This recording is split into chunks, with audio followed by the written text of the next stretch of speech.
અને પક્ષીઓ જોવા મળે છે। ધ્રુવ પ્રદેશોમાં રહેતા પ્રાણીઓ સફેદ રૂંવાટીવાળા ગંધ પ્રત્યેની તીવ્ર સંવેદના, ચામડીની નીચે ચરબીનું સ્તર, પહોળા અને લાંબા પંજા વડે તરવાની કે ચાલવાની ખાસ લાક્ષણિકતા વડે અનુકૂલન સાધે છે। આ તમારે ખાસ યાદ રાખવાનું છે। તમને પ્રશ્નોમાં આ વસ્તુ પૂછાઈ શકે છે।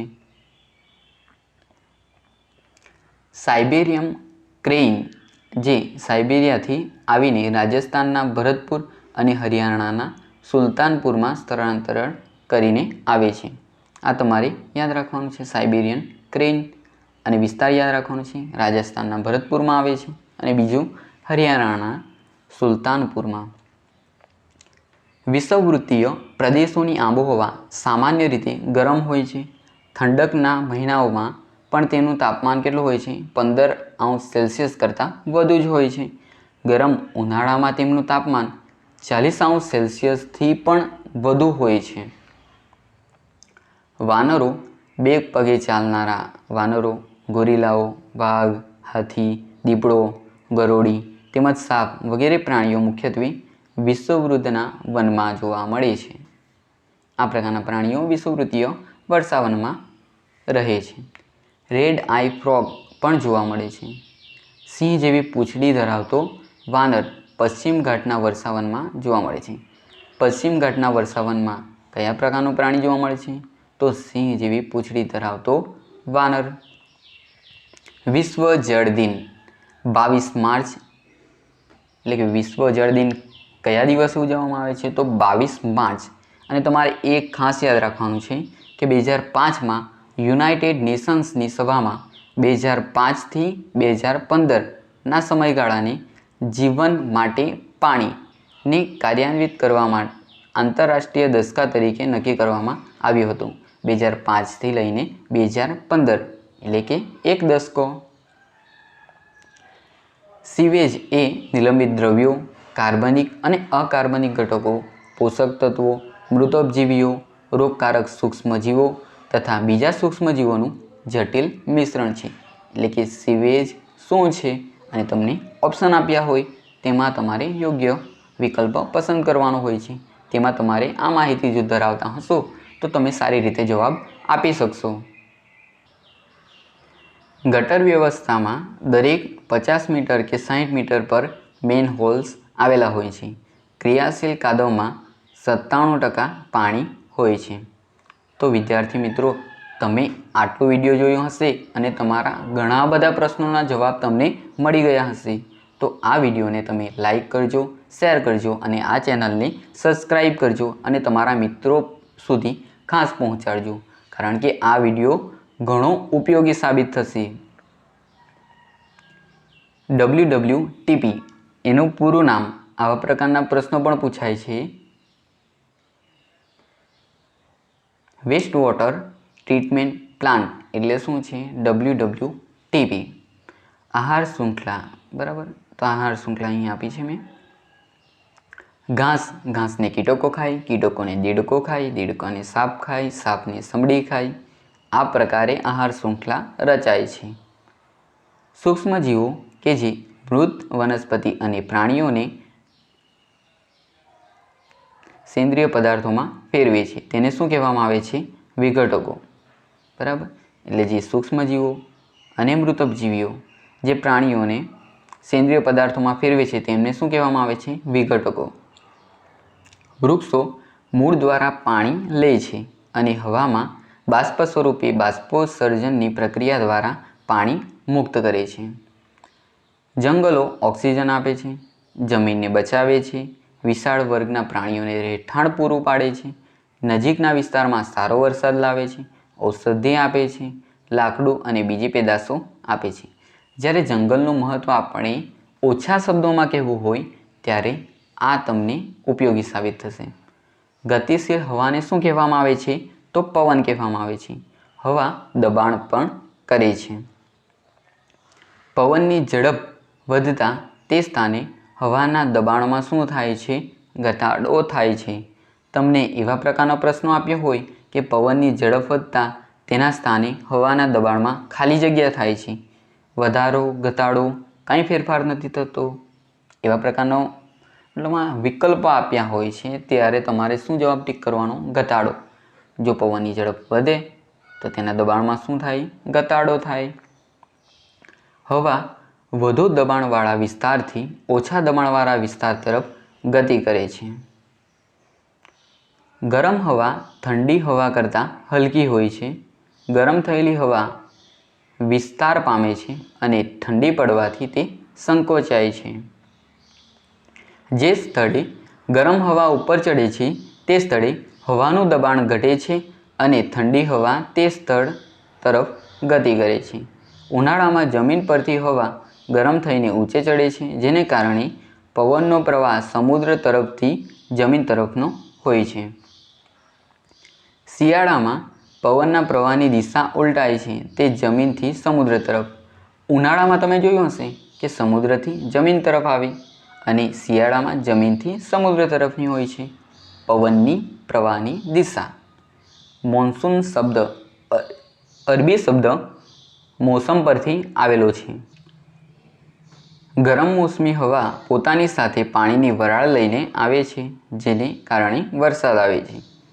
ભારત ગરમ ભેજવાળા ઉષ્ણકટિબંધીય વિસ્તાર ધરાવે છે. કોઈપણ ચક્રવાતનું કેન્દ્ર શાંત વિસ્તાર હોય છે, જેને ચક્રવાતની શું કહેવામાં આવે છે? આંખ કહેવામાં આવે છે. ચક્રવાતની આંખનો વ્યાસ કેટલો હોય છે? 10 થી 30 કિલોમીટર. આ તમારે ખાસ યાદ રાખવાનું છે. આ શાંત અને સ્પષ્ટ આંખની આસપાસ 150 કિલોમીટર સુધીનો વિસ્તાર વાદળોથી ઘેરાયેલો હોય છે. દુનિયાના જુદા જુદા ભાગોમાં ચક્રવાતો જુદા જુદા નામે ઓળખાય છે. જે આફ્રિકા ખંડ છે તેમાં જે ચક્રવાત હોય છે જેને શું કહેવામાં આવે છે? હરિકેન. હરિકેન કહેવામાં આવે છે. જ્યારે જાપાન તથા ફિલિપાઇન્સ જે છે તેમાં ટાઇફૂન તરીકે ઓળખવામાં આવે છે. અમેરિકા ખંડમાં હરિકેન, જાપાન અને ફિલિપાઇન્સમાં ટાઇફૂન. આ બંને નામ શેના છે? ચક્રવાતના. ભારતમાં ચક્રવાત કહેવામાં આવે છે, અમેરિકા ખંડમાં હરિકેન કહેવામાં આવે છે, જાપાન તથા ફિલિપાઇન્સમાં ટાઇફૂન કહેવામાં આવે છે. ભારતનો સમગ્ર દરિયા કિનારો ચક્રવાત માટે સંવેદનશીલ છે. મુખ્યત્વે પૂર્વ કાંઠો. જે સાધન પવનની ઝડપ કે વેગ માપે છે તેને શું કહેવામાં આવે છે? એનેમોમીટર. તો વિદ્યાર્થી મિત્રો, તમે જોયું છે ને કે આ એનેમોમીટર સાધન પવનની ઝડપ કે વેગ માપે છે. આ બધા જીકેના ક્વેશ્ચન છે, તે પણ વિજ્ઞાનમાં કવર તમારા થઈ જશે. ચક્રવાત આવવાના 18 કલાક પહેલાં ચક્રવાતની શું મળે છે? સૂચના મળે છે. 48 કલાક પહેલાં. અને ચક્રવાતની ચેતવણી 24 કલાક પહેલાં પ્રસારિત કરી દેવામાં આવે છે. એટલે સૂચના ક્યારે મળે છે? 48 કલાક. ચેતવણી ક્યારે મળે છે? 24 કલાક પહેલાં. ખૂબ જ ગતિશીલ પવનો અને હવાના દબાણનો તફાવત ચક્રવાતની રચનાના મુખ્ય કારણો છે. ભૂમિમાં રહેલા સડેલા મૃત ઘટકોને સેન્દ્રિય પદાર્થો કહે છે. ભૂમિ એ પાણી, પવન અને વાતાવરણ દ્વારા મોટા પથ્થરોના તૂટવાથી બને છે, જેને શું કહેવામાં આવે છે? અપક્ષય. આ આપણે 9 પ્રશ્નો લીધા હતા, તેમાંનો આ પણ એક પ્રશ્ન હતો કે ભૂમિની જે રચના થાય છે જે કઈ પ્રક્રિયા દ્વારા થાય છે? અપક્ષય. ભૂમિનો લંબરૂપ છેદ જોતાં તેના વિવિધ સ્તરો જોઈ શકાય છે, જેને ભૂમિની રૂપરેખા કહે છે. દરેક સ્તર તેની રચના, રંગ, ઊંડાઈ અને રાસાયણિક બંધારણમાં ભિન્નતા દર્શાવે છે. ભૂમિનું સૌથી ઉપરનું સ્તર. હવે પછી ખાસ ધ્યાન આપજો, કારણ કે આ પ્રશ્નો પણ પૂછાય છે. ભૂમિનું સૌથી ઉપરનું સ્તર ઘેરા રંગનું સેન્દ્રિય પદાર્થો તથા ખનિજ દ્રવ્યોથી ભરપૂર હોય છે, જેને એ સ્તર કહે છે. સેન્દ્રિય પદાર્થો ભૂમિને ફળદ્રુપ બનાવે છે. આ સ્તર સામાન્યપણે નરમ, છિદ્રાળુ પાણીનું પ્રમાણ જાળવી રાખે છે. આવી ભૂમિને ઉપરી ભૂમિ અથવા તો એ સ્તર કહે છે. આમાં તમારે એ ખાસ યાદ રાખવાનું છે કે આ જે એ સ્તર છે તે નરમ, છિદ્રાળું અને પાણી વધારે પ્રમાણમાં જાળવી રાખે છે. હવે આ એ સ્તર છે તેમાં કયા કયા પ્રકારના સજીવો રહે છે? તો કીડીઓ, ઉંદરો, છછુંદર, ઢાળિયા જીવડા જેવા સજીવોનું આ રહેઠાણ છે. બીજા સ્તરના સેન્દ્રિય પદાર્થો ઓછી માત્રા પરંતુ ખનિજ દ્રવ્યો વધુ હોય છે. એટલે કે ભૂમિના કયા સ્તરમાં ખનિજ દ્રવ્યો વધુ પ્રમાણમાં હોય છે? તો બીજા સ્તરમાં, જેને શું કહેવામાં આવે છે? બી સ્તર, જેને બીજા નામે પણ ઓળખવામાં આવે છે તો મધ્ય સ્તર. જે ત્રીજું સ્તર હોય છે જે સી સ્તર હોય છે, જે પાટા તથા તિરાડો ધરાવતા નાના ખડકોના ટુકડાઓનું બનેલું હોય છે. આ સ્તરની નીચે એટલે કે ચોથું સ્તર ખડક હોય છે, જે ખૂબ જ સખત હોવાથી કોદાળી વડે ખોદવું અઘરું પડે છે. પથ્થરના ઘટકો અને સેન્દ્રિય પદાર્થોના મિશ્રણને શું કહેવામાં આવે છે? ભૂમિ. તો ભૂમિ કોને કહેવામાં આવે છે? પથ્થરના ઘટકો અને સેન્દ્રિય પદાર્થોના મિશ્રણને. જો ભૂમિમાં વિશાળ માત્રામાં મોટા કણો રહેલા હોય તો તેને રેતાળ ભૂમિ કહે છે. એટલે મોટા કણો હોય તો તેને શું કહેવામાં આવે છે? રેતાળ ભૂમિ.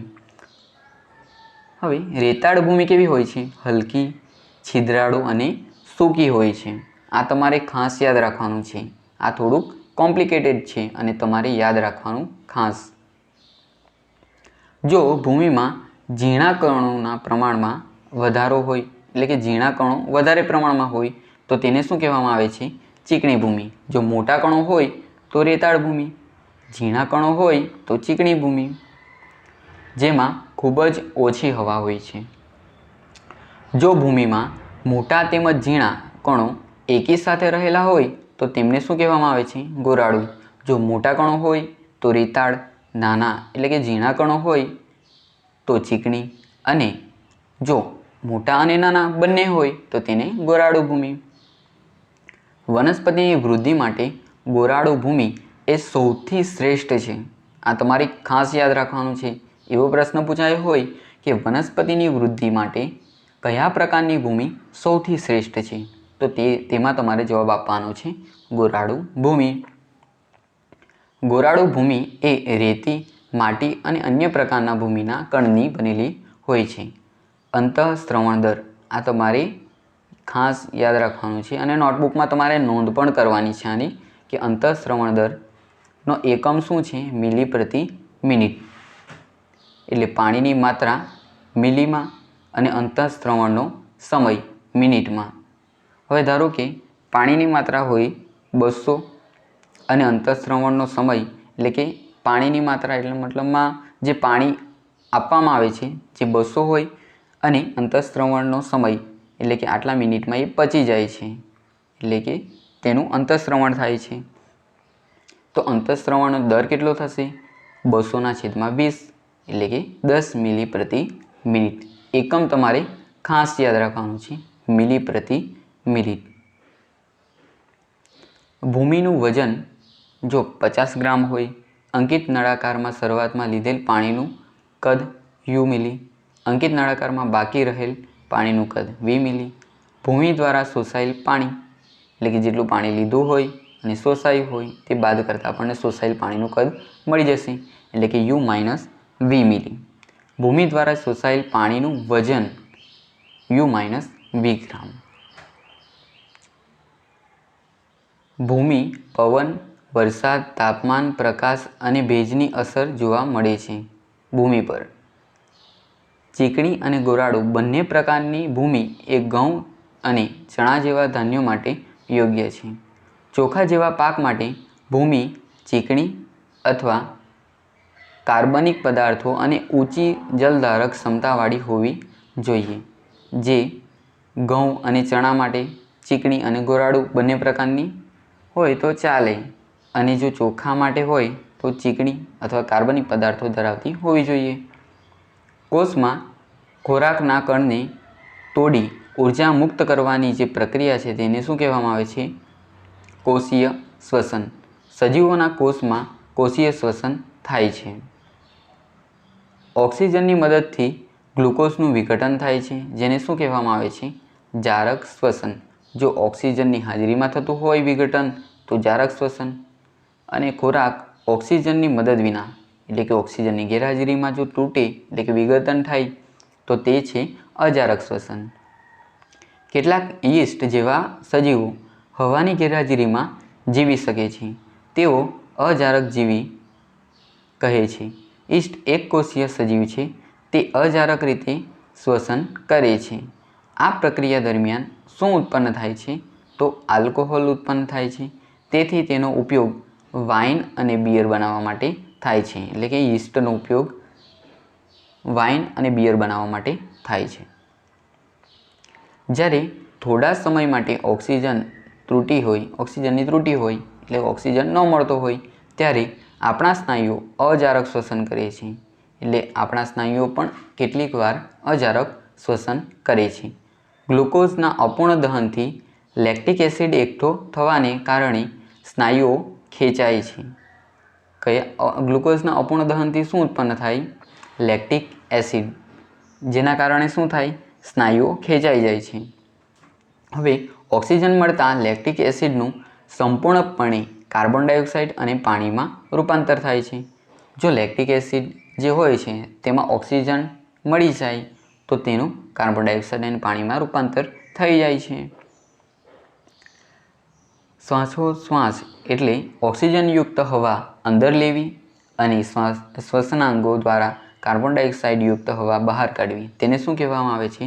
શ્વાસોશ્વાસ.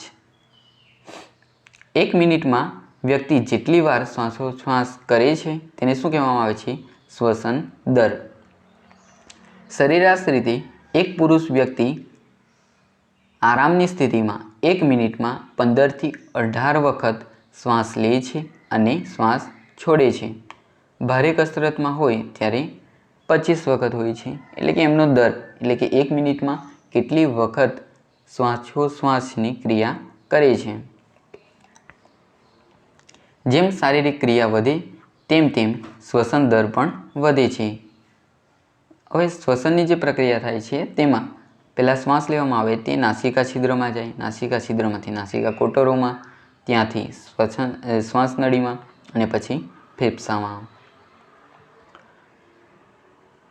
ઉરસ ગુહાના તળિયે આવેલી એક મોટા પડદા જેવી રચના જેને શું કહેવામાં આવે છે? ઉરોદર પટલ. ઉરસ, અહીં ઉસસ નહીં ઉરસ, એ તમારે કરેક્શન થોડુંક કરવાનું રહેશે. હાથી, સિંહ, ગાય, બકરી, દેડકો, ગરોળી, સાપ જેવા પ્રાણીઓ અને પક્ષીઓ મનુષ્યની જેમ ઉરસ ગૃહમાં ફેફસાં ધરાવે છે. વંદોની વાત કરીએ તો વંદો શરીરની બંને બાજુએ નાના છિદ્રો ધરાવે છે. વાત વિનિમય માટે કીટકો નળીનું જાળું ધરાવે છે, જેને શું કહેવામાં આવે છે? શ્વાસ નળી. અળસિયું ત્વચા દ્વારા શ્વસન કરે છે. દેડકા જેવા પ્રાણી પાસે મનુષ્યની જેમ ફેફસાં હોવા છતાં તે ત્વચા દ્વારા શ્વસન કરી શકે છે. માછલીમાં ઝાલરો અને વ્હેલ અને ડોલ્ફિનમાં શ્વસન છિદ્રો આવેલા હોય છે, જેના દ્વારા એ શ્વસન કરે છે. રુધિર એ પ્રવાહી છે, એ રુધિર વાહિનીઓમાં વહે છે. તે પાચિત ખોરાકના ઘટકોનું નાના આંતરડાથી શરીરના વિવિધ ભાગો તરફ વહન કરે છે. તે ફેફસામાંથી ઓક્સિજનને શરીરના કોષો સુધી લઈ જાય છે. તે શરીરના ઉત્સર્ગ દ્રવ્યોને શરીરમાંથી નિકાલ પણ કરે છે. રુધિરનો પ્રવાહી ભાગ જેને શું કહેવામાં આવે છે? રુધિર રસ. તમારે આ બધું ખાસ યાદ રાખવાનું છે. રક્તકણ એ એક પ્રકારના કોષો છે જે લાલ રંજક કણ હિમોગ્લોબિન ધરાવે છે, જેના કારણે રુધિરનો રંગ લાલ હોય છે. એટલે કે રુધિરનો લાલ રંગ એ કયા રંજક દ્રવ્યને કારણે હોય છે? તો હિમોગ્લોબિન. રુધિરમાં શ્વેતકણો પણ આવેલા હોય છે જે શરીરમાં પ્રવેશતા જીવાણુ સામે લડે છે. રુધિર ગંઠાવાની પ્રક્રિયા એ રુધિરમાં રહેલા બીજા પ્રકારના કોષો દ્વારા થાય છે, જેને શું કહેવામાં આવે છે? ત્રાકકણો. પહેલું તો હિમોગ્લોબિન શેમાં હોય? રક્તકણ. ને જે શ્વેતકણો હોય તેનું કાર્ય શું હોય? કે જીવાણુ સામે લડવાનું, અને જે ત્રાકકણો હોય તે રુધિર ગંઠાવવા માટેના જરૂરી એવા કોષો છે. જે પ્રકારની રુધિર વાહિનીઓ આવેલી હોય છે, એટલે બે પ્રકારની રુધિર વાહિનીઓ આવેલી હોય છે. કઈ કઈ? પહેલી ધમની અને બીજી શિરા. આ બે પ્રકારની રુધિર વાહિનીઓ હોય છે. હવે આ તમારે ખાસ યાદ રાખવાનું છે. આમાં ઘણા બધા મિત્રોને કન્ફ્યુઝન થઈ શકે છે. હૃદયમાંથી ઓક્સિજન યુક્ત રુધિર શરીરના વિવિધ ભાગો તરફ લઈ જાય છે. એટલે કે જે ધમની હોય છે તે હૃદયમાંથી ઓક્સિજન યુક્ત રુધિર શરીરના વિવિધ ભાગો તરફ લઈ જાય છે. આની સાથે કમ્પેરિઝનમાં તમારે યાદ રાખવાનું છે કે આ ધમની છે જે હૃદયમાંથી શરીરના વિવિધ ભાગો તરફ ઓક્સિજન યુક્ત રુધિર લઈ જાય છે, અને જે ફૂસ્ફૂસ ધમની હોય છે તેનું કાર્ય ઉલટું છે. તે શેનું વહન કરે? અશુદ્ધ રુધિરનું. પણ તે કયા અંગમાંથી? હૃદયમાંથી ફેફસામાં લઈ જાય. એટલે કે જે ધમની છે તેનું કાર્ય શું હોય? હૃદયમાંથી શરીરના ભાગો તરફ ઓક્સિજન યુક્ત રુધિરનું વહન. જ્યારે ફૂસ્ફૂસ ધમનીનું કાર્ય શું છે?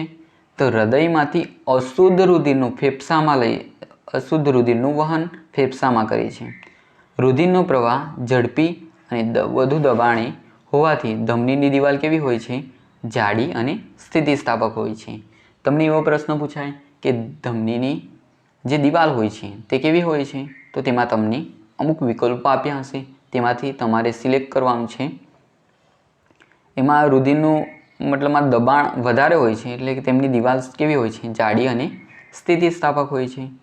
હવે એ જ રીતે આપણે શિરાને પણ યાદ રાખવાનું છે. શિરા એ એવી રુધિર વાહિનીઓ છે જે કાર્બન ડાયોક્સાઇડ યુક્ત રુધિરને શરીરના જુદા ભાગોમાંથી હૃદય તરફ લઈ જાય છે. એટલે જે ધમનીનું કાર્ય છે તેનાથી ઉલટું કાર્ય કોનું છે? શિરાનું. ધમની શું કરે? હૃદયમાંથી ઓક્સિજન યુક્ત રુધિર શરીરના ભાગો તરફ લઈ જાય. શિરા શું કરે? જે શરીરના ભાગો છે તેમાં રહેલ જે કાર્બન ડાયોક્સાઇડ છે તેનું વહન હૃદય સુધી કરે છે. એટલે કે અશુદ્ધ રુધિરનું વહન શિરા શરીરના ભાગોથી હૃદય સુધી કરે છે. એટલા માટે જે શિરાની જે દિવાલ હોય છે તે પાતળી હોય છે. શિરામાં વાલ્વ આવેલા હોય છે, જ્યારે ધમનીમાં વાલ્વ આવેલા હોતા નથી, જે રુધિરને માત્ર હૃદય તરફની દિશામાં જ જવા દે છે. હવે ફૂસ્ફૂસ શિરાની વાત કરીએ તો શિરા કરતાં ઉલટું છે. આ શિરા જે છે તેમાં અશુદ્ધ રુધિર હોય છે, જ્યારે આ શિરામાં શુદ્ધ રુધિર હોય છે. પણ આ કેવી છે? ફૂસ્ફૂસ શિરા. જેનું કાર્ય શું છે ફૂસ્ફૂસ શિરાનું? કે જે શુદ્ધ રુધિર ફેફસામાંથી હૃદય સુધી તેનું વહન કરે છે. હૃદય એ ઉરસ ગુહામાં આવેલું નીચેની બાજુએ થોડું ડાબી બાજુએ નમેલું છે, જે 4 ખંડોમાં વહેંચાયેલું છે. જે ઉપરના મતલબ હૃદય છે તેના ઉપરના 2 જે ખંડ છે તેને શું કહેવામાં આવે છે? કર્ણક. અને નીચેના 2 ખંડો હોય છે તેને શું કહેવામાં આવે છે? ક્ષેપક. જે જમણું કર્ણક છે અને જમણું ક્ષેપક છે તેની વચ્ચે કયું વાલ્વ હોય છે? ત્રિદલ. જમણામાં કેટલા અક્ષર છે? 3. તો ત્રિદલમાં બી 3 છે. તો એ પરથી તમારે યાદ રાખવાનું છે જમણું કર્ણક અને જમણા ક્ષેપકની વચ્ચે ત્રિદલ વાલ્વ હોય છે. ડાબા કર્ણક અને ડાબા ક્ષેપકની વચ્ચે કયું વાલ્વ હોય? દ્વિદલ. સ્ટેથોસ્કોપ વડે હૃદયના ધબકારા અનુભવાય છે. વાદળી અને જળવ્યાર આ 2 પ્રાણીઓ છે. જે પ્રાણીઓ પરિવહન તંત્ર ધરાવતા નથી. તમને કેટલાક વિકલ્પો આપ્યા હોય કે કયા પ્રકારના પ્રાણીઓ પરિવહન તંત્ર ધરાવતા નથી, તો તેમાં તમારે ટીક કરવાનું છે વાદળી અને જળવ્યાર. એક અંગ્રેજ ચિકિત્સક વિલિયમ હાર્વેએ રુધિરનું પરિવહન શોધ્યું હતું. આમાં તમારે આ યાદ રાખવાનું છે વૈજ્ઞાનિકનું નામ વિલિયમ હાર્વે. કોષો જે નકામા પદાર્થો ઉત્પન્ન કરે છે તેનો શરીરમાંથી નિકાલ થવાની જે પ્રક્રિયા છે તેને શું કહેવામાં આવે છે? ઉત્સર્જન. રુધિર ગારણની પ્રક્રિયા મૂત્રપિંડની રુધિર કેશિકાઓ દ્વારા થાય છે. એટલે જે મૂત્રપિંડની રુધિર કેશિકાઓ હોય છે તેના દ્વારા રુધિરના ગારણની પ્રક્રિયા થાય છે. મૂત્રપિંડ મૂત્રવાહિની, મૂત્રાશય અને મૂત્રમાર્ગ ઉત્સર્જન તંત્રની રચના કરે છે. તો તમને એવો પ્રશ્ન પૂછાયો હોય કે ઉત્સર્જન તંત્રની રચના કયા કયા અંગો દ્વારા થાય? તો મૂત્રપિંડ, મૂત્રવાહિની, મૂત્રાશય અને મૂત્રમાર્ગ. એક પુખ્ત વ્યક્તિ આશરે 1 થી 1.8 લીટર જેટલું મૂત્ર 24 કલાકમાં નીકળે છે. મૂત્રમાં શું હોય કે 95% પાણી અને 2.5% યુરિયા હોય છે અને 2.5% બીજા નકામા દ્રવ્ય હોય છે. આ તમારે ખાસ યાદ રાખવાનું હોય છે કે 95% પાણી, 2.5% શું હોય? યુરિયા. આ તમારે ખાસ યાદ રાખવાનું છે, યુરિયા. કારણ કે બીજા પ્રાણીઓ યુરિક એસિડ પણ ઉત્પન્ન કરે છે. તો મનુષ્યમાં શું હોય? યુરિયા ઉત્પન્ન થાય છે અને 95% પાણી હોય છે. જળચર પ્રાણીઓ જેવા કે માછલીઓ કોષોનો કચરો એમોનિયા સ્વરૂપે ઉત્સર્જે છે. એટલે કે જે જળચર પ્રાણીઓ છે તે જે કોષોનો કચરો હોય તે કયા સ્વરૂપે? તો તેમાં શું આવશે? એમોનિયા. કેટલાક ભૂચર પ્રાણીઓ જેવા કે પક્ષીઓ, ગરોળી કે સાપ અર્ધઘન સફેદ રંગનો પદાર્થ યુરિક એસિડ ઉત્સર્જે છે. જો મનુષ્યની વાત કરવામાં આવે તો યુરિયા, જો જળચર પ્રાણીઓની વાત કરવામાં આવે તો એમોનિયા, અને જો પક્ષીઓ, ગરોળી, સાપની વાત કરવામાં આવે તો યુરિક એસિડ. તમારે ખાસ યાદ રાખવાનું છે. મૂત્રપિંડની ખામીને કારણે ડાયાલિસિસ કરાવવું પડે છે. વનસ્પતિ મૂળ દ્વારા પાણી અને ખનિજ ક્ષારોનું વહન કરે છે. મૂળ રોમ ધરાવે છે. મૂળ રોમ એ પાણી અને પાણીમાં દ્રાવ્ય ખનિજ ક્ષારોના શોષણ માટે મૂળની સપાટીમાં શું કરે છે? વધારો કરે છે. વનસ્પતિ પાણી અને ખનિજ ક્ષારોના વહન માટે પાઇપ જેવી વાહિની ધરાવે છે.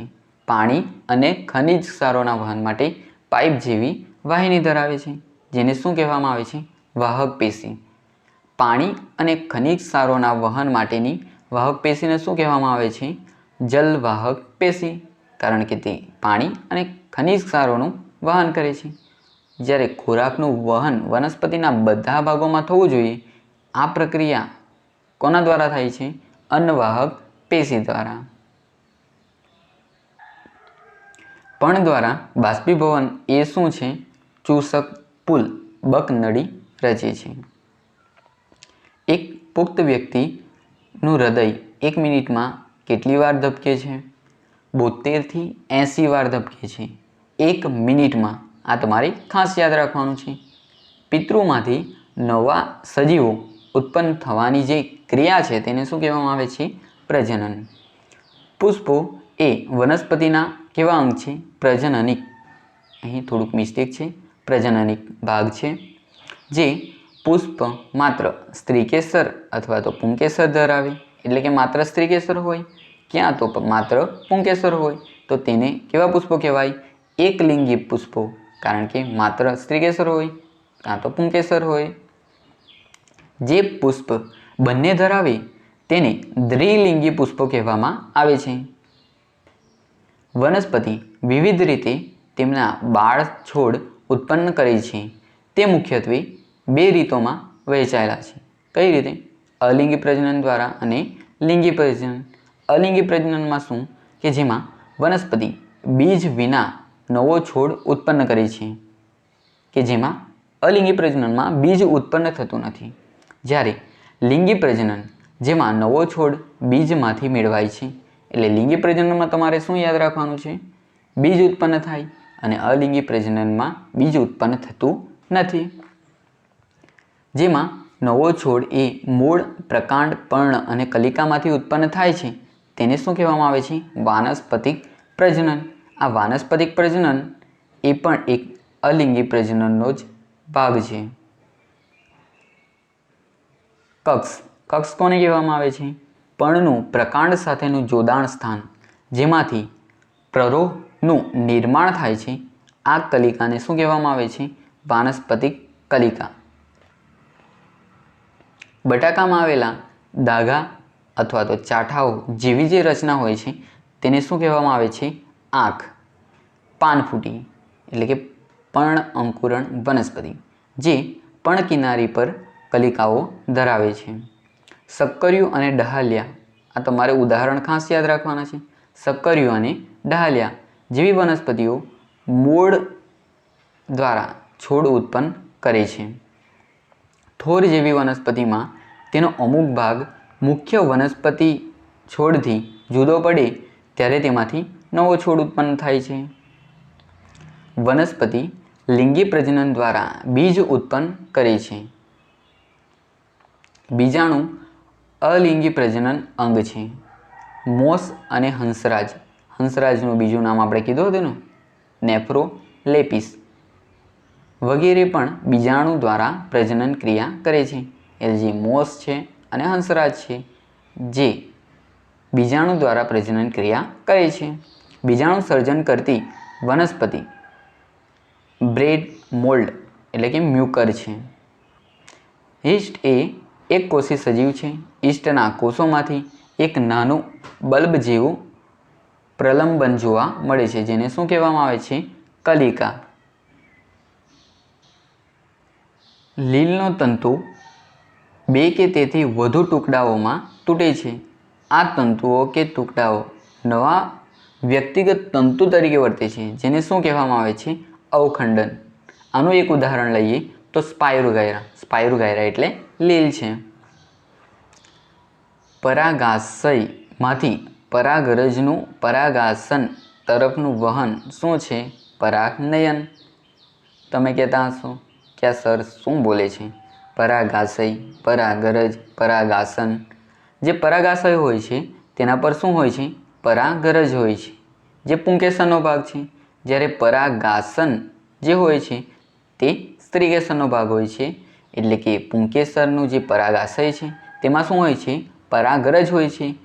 તેનું પરાગાસન તરફનું જે વહન છે તેને શું કહેવામાં આવે છે? પરાગનયન.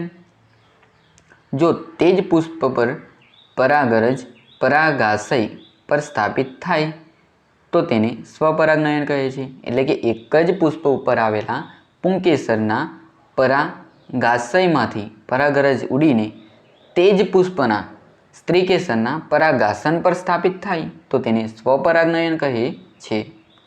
જ્યારે જો તે જ છોડના બીજા પુષ્પ અથવા તેના જેવા અન્ય છોડના પુષ્પ પરાગાસન પર સ્થાપિત થાય તો તેને શું કહેવામાં આવે? પરપરાગનયન. આ કોન્સેપ્ટ તમે સારી રીતે ક્લિયર કરજો, અને જો ન સમજ પડી હોય તો કોમેન્ટ બોક્સમાં કોમેન્ટ કરજો, એટલે એનું સારી રીતે એક્સપ્લેનેશન હું જરૂર કરીશ અને તેના માટે એક પર્ટિક્યુલર વિડીયો મૂકીશ. બીજ અને ફળો એ પવન, પાણી તથા પ્રાણીઓ દ્વારા વનસ્પતિથી દૂર ફેલાય છે. કેટલાક બીજનું વિકિરણ ત્યારે જ થાય છે જ્યારે ફળ ઝટકાથી ફૂટે છે. આ બીજ પિતૃ વનસ્પતિથી ખૂબ જ દૂર ફેલાય છે, જેમ કે એરંડા અને બાલ્સમમાં આ વસ્તુ જોવા મળે છે. 2 વનસ્પતિ યાદ રાખવાની છે, એરંડો અને બાલ્સમ. તો મિત્રો, તમને આ વિડીયો ગમતો હોય તો તમે જરૂરથી લાઈક કરજો, કોમેન્ટ પણ કરજો કે તમારા અમુક સુઝાવ હોય કે આ વિડીયો કઈ રીતે બનાવવા, મતલબમાં શું કે તમને હવે પછીના કયા પ્રકારના વિડીયો જોઈએ છે, ધોરણ 8, 9 કે પછી ટેટ ટાટને લગતી બીજી કોઈ માહિતી જોઈતી હોય તો તે તમે કોમેન્ટ બોક્સમાં કોમેન્ટ કરી શકો છો. અને તમને આ વિડીયો ગમતો હોય તો તમે આ ચેનલને સબસ્ક્રાઈબ કરજો, કારણ કે આના પર ઘણા બધા વિડીયો એવા આવવાના છે કે જે તમને ટેટ અને ટાટમાં ખૂબ જ ઉપયોગી સાબિત થશે અને ખૂબ જ ઓછા સમયમાં સારી એવી માહિતી આપવામાં આવે છે, તે પણ ઓથેન્ટિક. પરાગાશય પરાગરજ ધરાવે છે, જે નરજન્યુ ઉત્પન્ન કરે છે. સ્ત્રીકેસર એ પરાગાસન, પરાગવાહિની અને અંડાશય ધરાવે છે. માદાજન્યુ અથવા અંડકોષ અંડકમાં ઉત્પન્ન થાય છે. લિંગી પ્રજનનમાં એક નરજન્યુ એક માદાજન્યુ ભેગા મળીને એક ફલિતાંડ બનાવે છે. પદાર્થે એકમ સમયમાં કાપેલા અંતરને શું કહેવામાં આવે છે? પદાર્થની ઝડપ. ઝડપનો એકમ શું છે તે પહેલાં આપણે ઝડપનું સૂત્ર જોવું પડે. ઝડપ એટલે શું થાય? અંતરના છેદમાં સમય. હવે ધારો કે અંતર હોય 100 કિલોમીટર અને 100 કિલોમીટર કાપવા માટે કેટલો કલાક લાગે? 1 કલાક. તો 100 એ અંતર છે, 1 એ કલાક છે, એટલે 100 છેદમાં 1 એટલે 100 કિલોમીટર પ્રતિ કલાક. એટલે 1 કલાકમાં 100 કિલોમીટરનું અંતર આ જે વાહન છે અથવા તો પદાર્થ છે તે કાપી શકે છે. ધાતુના ગોળાને લોલકનો બોબ કહે છે.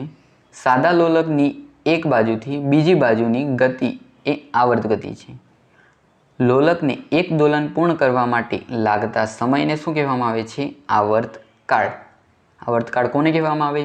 તો લોલકને એક દોલન પૂર્ણ કરવા માટે લાગતા સમયને આવર્તકાળ કહે છે. સમયનો મૂળભૂત એકમ કયો છે? સેકન્ડ, જેની સંજ્ઞા શું છે? એસ. ઝડપનો મૂળભૂત એકમ કયો છે? મીટર પ્રતિ સેકન્ડ. આ પહેલાં એ વસ્તુ પણ તમારે ધ્યાન રાખવાની છે કે જે અંતરનો મૂળભૂત એકમ કયો છે? તો મીટર. એટલે ઝડપ એટલે અંતરના છેદમાં સમય, અંતર મીટરમાં અને સમય સેકન્ડમાં, એટલે મીટર પ્રતિ સેકન્ડ. બધા એકમોની સંજ્ઞાઓ એક વચનમાં જ લખાય છે. આપણે એવું જ લખતા જોયું હશે કે પછી આપણે પણ લખતા હશે કે 50 કિલોમીટર, તો 50 કિલોમીટર જ લખીએ છીએ. એવું તો નથી લખતા કે 50 કિલોમીટર્સ.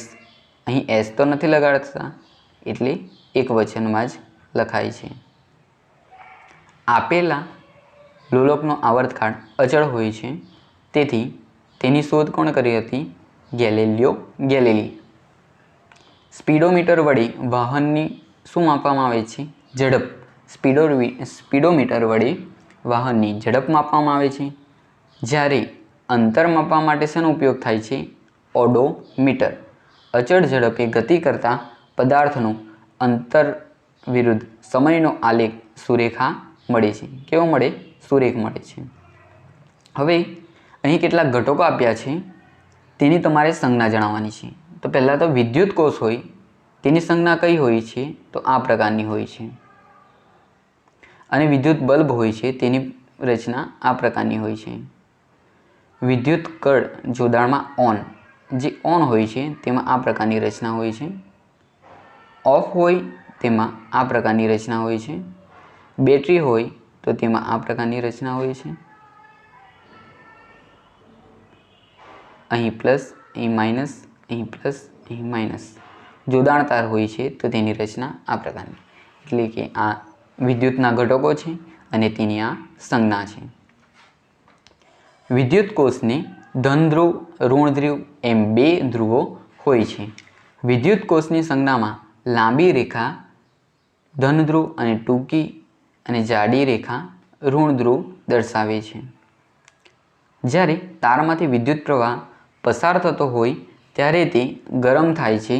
આ વિદ્યુત પ્રવાહની ઉષ્મીય અસર છે. ઉષ્મીય અસર કઈ છે? તો વિદ્યુત પ્રવાહ જ્યારે પસાર થતો હોય ત્યારે તે તાર ગરમ થાય છે. તે શું છે? વિદ્યુત પ્રવાહની ઉષ્મીય અસર. તારમાંથી ઉત્પન્ન થતો ઉષ્માનો જથ્થો તેની બનાવટમાં વપરાયેલ દ્રવ્ય પર, તારની લંબાઈ પર તથા તેની જાડાઈ એટલે કે આડછેદના ક્ષેત્રફળ પર પણ આધાર રાખે છે. તમને એવો પ્રશ્ન પૂછાય કે તારમાં ઉત્પન્ન થતો ઉષ્માનો જથ્થો શેના પર આધાર રાખે છે? તો તેની લંબાઈ પર, તેના દ્રવ્ય પર, તેના ક્ષેત્રફળ પર આધાર રાખે છે. ISI માર્ક ધરાવતા ઉપકરણો જ વાપરવા જોઈએ. જ્યારે તમે વિદ્યુત ઉપકરણો વાપરો ત્યારે તેના પર ISI માર્ક હોવો જરૂરી છે. ક્રિશ્ચિયન ઓસ્ટ્રેડ નામના જે વૈજ્ઞાનિક છે તેમણે શોધ્યું કે વિદ્યુત પ્રવાહની ચુંબકીય અસર પણ જોવા મળે છે. તો તમને એવો પ્રશ્ન પૂછાય કે વિદ્યુત પ્રવાહની ચુંબકીય અસર એની શોધ કોણે કરી? તો ક્રિશ્ચિયન ઓસ્ટ્રેડ. પ્રકાશ સીધી રેખામાં ગતિ કરે છે. પોલિશ કરેલી અથવા તો ચકચકિત સપાટી અરીસા તરીકે વર્તે છે. જે પ્રતિબિંબને પડદા પર મેળવી શકાય છે તેને શું કહેવામાં આવે છે? વાસ્તવિક કે સાચું પ્રતિબિંબ. વાસ્તવિક પ્રતિબિંબ કોને કહેવાય? જે પ્રતિબિંબને પડદા પર મેળવી શકાય. જે પ્રતિબિંબને પડદા પર મેળવી શકાતું નથી તેને શું કહેવામાં આવે છે? આભાસી. જો પડદા પર મેળવી શકાય તેને વાસ્તવિક અને ન મેળવી શકાય તેને આભાસી. અરીસો તેમના પર પડતા પ્રકાશનો માર્ગ બદલે છે. અરીસા વડે પ્રકાશની દિશા બદલાઈ જવાની આ જે ઘટના છે તેને શું કહેવામાં આવે છે?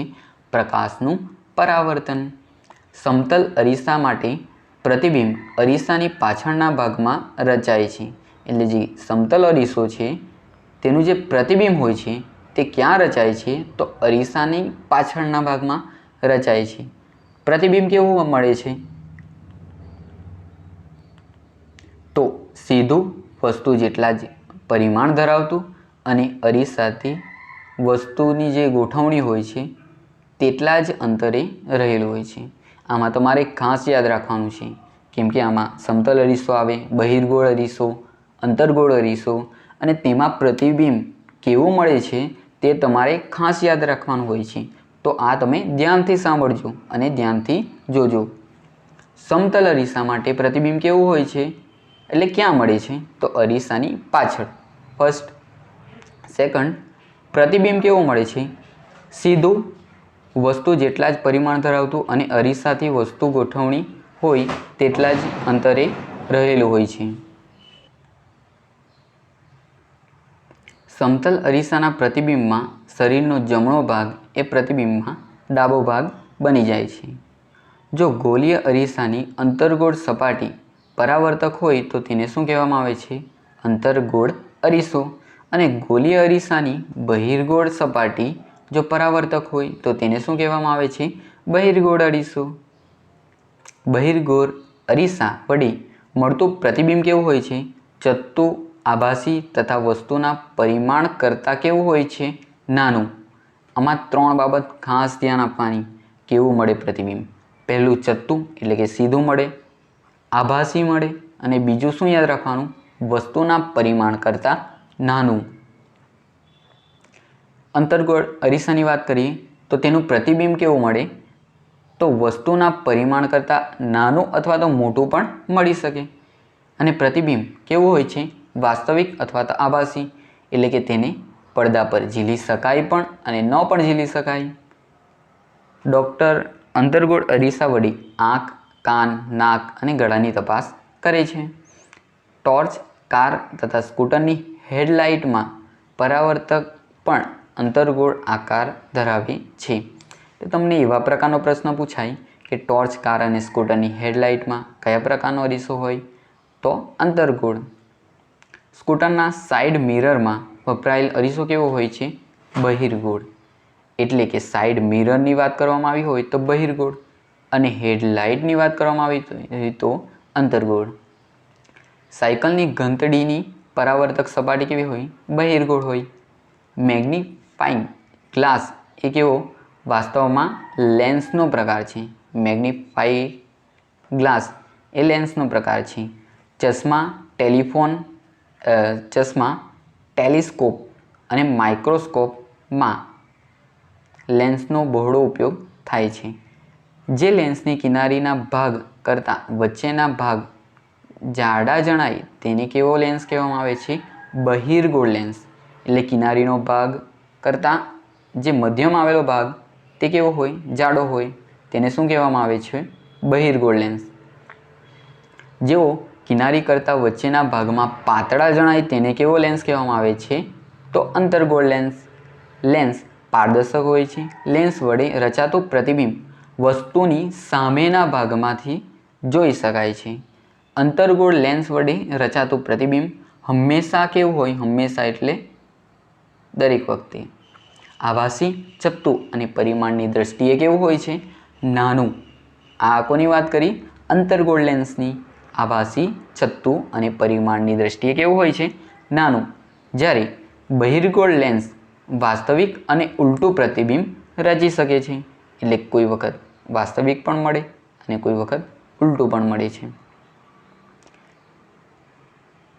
જ્યારે વસ્તુને લેન્સની તદ્દન નજીક ગોઠવવામાં આવે ત્યારે આભાસી, ચત્તુ અને વિવર્ધિત પ્રતિબિંબ રચાય છે.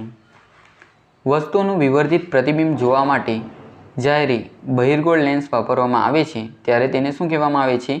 મેગ્નિફાઇંગ ગ્લાસ કહેવામાં આવે છે. સફેદ પ્રકાશ 7 રંગોનું મિશ્રણ છે. 22 માર્ચનો દિવસ વિશ્વ જળ દિવસ તરીકે ઉજવવામાં આવે છે. વર્ષ 2003ને આંતરરાષ્ટ્રીય મીઠા પાણીનું વર્ષ તરીકે ઉજવણી કરવામાં આવી હતી. આ પ્રકારના પ્રશ્નો પણ ખાસ પૂછાય છે અને જીકેમાં પણ પૂછાય છે બધી એક્ઝામમાં. પૃથ્વી સપાટી પર લગભગ 71% પાણી 71% ભાગ પાણીથી ઢંકાયેલો છે. મીઠા જળની માત્રા પૃથ્વી પર પ્રાપ્ત પાણીની માત્રાના 0.006% છે. આ તમારે ખાસ યાદ રાખવાનું છે. 0.006%. ઘન સ્વરૂપમાં પાણી બરફ સ્વરૂપે ધ્રુવો પર હોય છે. બરફથી ઢંકાયેલા પર્વતો અને હિમનદીઓમાં જોવા મળે છે. પ્રવાહી સ્વરૂપે પાણી ક્યાં જોવા મળે? મહાસાગર, ઝરણાઓ, નદીઓ, ભૂતલમાં પણ જોવા મળે છે. વાયુ સ્વરૂપમાં પાણી આપણી આસપાસ વાતાવરણમાં પાણીની વરાળ સ્વરૂપે હોય છે. જમીનના કણોના વચ્ચેના અવકાશ તથા ખડકો વચ્ચેનો અવકાશ પાણીથી ભરાયેલો હોય છે. સંગ્રહાયેલા આ પાણીના ઉપરના સ્તરને શું કહેવામાં આવે છે? ભૂમિય સ્તર. આ તમારે ખાસ યાદ રાખવાનું છે કે ભૂમિય જળ સ્તર કોને કહેવામાં આવે છે? હવે આ જે ભૂમિય જળ સ્તર છે તેની નીચે જોવા મળતા પાણીને શું કહેવામાં આવે છે? ભૂમિય જળ. ભૂમિમાં પાણી નીચે તરફ પ્રસરણ પામવાની જે ક્રિયા છે તેને શું કહેવામાં આવે છે? અંતઃસ્ત્રવણ. જનસંખ્યામાં વધારો, ઔદ્યોગિક અને કૃષિની પ્રવૃત્તિઓ ભૂમિય જળ સ્તરને અસર કરવાવાળા કેટલાક સામાન્ય કારકો છે.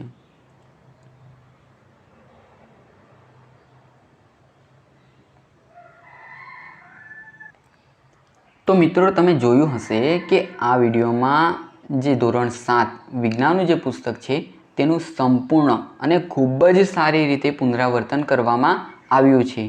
તો આ વિડીયો જો તમને ગમ્યો હોય તો તમારા મિત્રો સાથે તેને શેર કરો, લાઈક કરો અને કોમેન્ટ બોક્સમાં તમે આ વિડીયો તમને ગમ્યો હોય ખૂબ જ સારી રીતે તો તમે એમાં કોમેન્ટ બોક્સમાં લખી શકો છો અને મને પ્રોત્સાહન આપી શકો છો, જેથી હું ધોરણ 8 માટે પણ આવું જ એક સુંદર મજાનું વિડીયો લઈને આવું અને તમને એનો લાભ મળે. તો મિત્રો તમારે શું કરવાનું છે?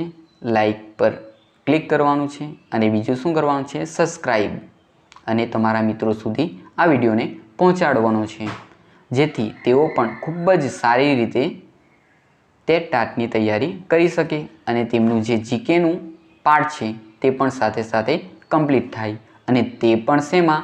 એક જ વિડીયોમાં. તો ચાલો મિત્રો આપણે ફરી મળીશું ધોરણ 8 વિજ્ઞાનની પુસ્તકમાંથી પૂછી શકાય તેવા દરેક પ્રશ્નોની ચર્ચામાં. Thank you very much for watching video.